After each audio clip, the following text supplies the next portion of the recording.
আমাদের চারপাশে পড়ে থাকা পুরনো জিনিসগুলোকে আমরা অনেক সময় গুরুত্ব দেই না, ভাবি এগুলো শুধুই আবর্জনা।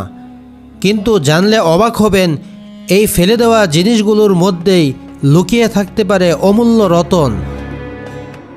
আপনার ঘরে থাকা পুরাতন মোবাইল ফোনের ভেতর লুকিয়ে আছে মূল্যবান ধাতু, এমনকি খাঁটি স্বর্ণ। আজকের এই ভিডিওতে আমরা দেখব মোবাইলের ভেতর থেকে কিভাবে ধাপে ধাপে স্বর্ণ সংগ্রহ করা হয়, একদম কাঁচা অবস্থা থেকে শুরু করে 24 ক্যারেটের খাঁটি সোনা রূপান্তর পর্যন্ত। ভিডিওর শুরুতে আমরা দেখতে পাচ্ছি একটি বড় বস্তা থেকে অনেকগুলো পুরাতন মোবাইল ফোন মাটিতে ঢেলে রাখা হচ্ছে। এরপর এক এক করে মোবাইল ফোনগুলো খুলে ভেতরের পার্টস যেমন সার্কিট বোর্ড, মাদারবোর্ড, সার্কিটের ছোট অংশ ইত্যাদি আলাদা করা হচ্ছে। এই পার্টসগুলো একত্র করে একটি খোলা মাঠে নিয়ে যাওয়া হয়। সেখানে এগুলোকে আগুনে পোড়ানো হয় যাতে ভেতরের প্লাস্টিক গলে গিয়ে ধাতব অংশগুলো আলাদা হয়ে যায়। পোড়ানোর পর মোবাইলের ভিতরে থাকা স্টিল জাতীয় এবং অন্য ধাতব অংশগুলোকে আলাদা করে নেওয়া হয়। এই ধাতুগুলোর সঙ্গে বোরাক্স বা সোডিয়াম বাইকার্বনেট মিশিয়ে এক ধরনের সংমিশ্রণ তৈরি করা হয়। এরপর ছাঁকনির সাহায্যে সেই ছাইকে ছেঁকে বের করা হয় তামা ও অন্য ধাতু। এই ধাতুগুলোকে একত্র করে বস্তায় ভরে রাখা হয়। এরপর সেই বস্তাগুলোকে নিয়ে যাওয়া হয় আগুনের চুলার কাছে।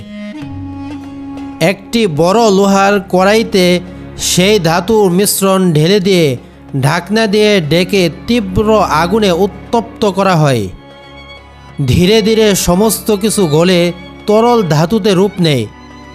এই তরল ধাতু তুলে একটি গর্তে ঢেলে রাখা হয়। কিছুক্ষণের মধ্যেই তা শক্ত হয়ে যায়। এরপর সেই শক্ত ধাতুকে একটি মাটির চুলায় আবার কয়লা জ্বালিয়ে গলানো হয়। এরপর এগুলি গলে আবারও এক ধরনের শক্ত পাত তৈরি হয়, যা দেখতে অনেকটাই থালার মতো। এই ধাতব পাতগুলো এবার ঘরের এক কোণায় নিয়ে গিয়ে বড় বড় ক্যান্টিনে ভরা এক ধরনের তরল কেমিক্যালে ডুবিয়ে রাখা হয়। কিছু সময় পর দেখা যায় ঢামের মুখ দিয়ে ধোঁয়ার মতো কিছু বের হচ্ছে। এরপর একটি পাইপের মাধ্যমে এই তরল পদার্থ আলাদা পাত্রে নিয়ে রাখা হয়। তরল কেমিক্যালের নিচে জমে থাকা ধাতু আবার একটি ছোট্ট পাত্রে নিয়ে আগুনে জ্বাল দেওয়া হয়।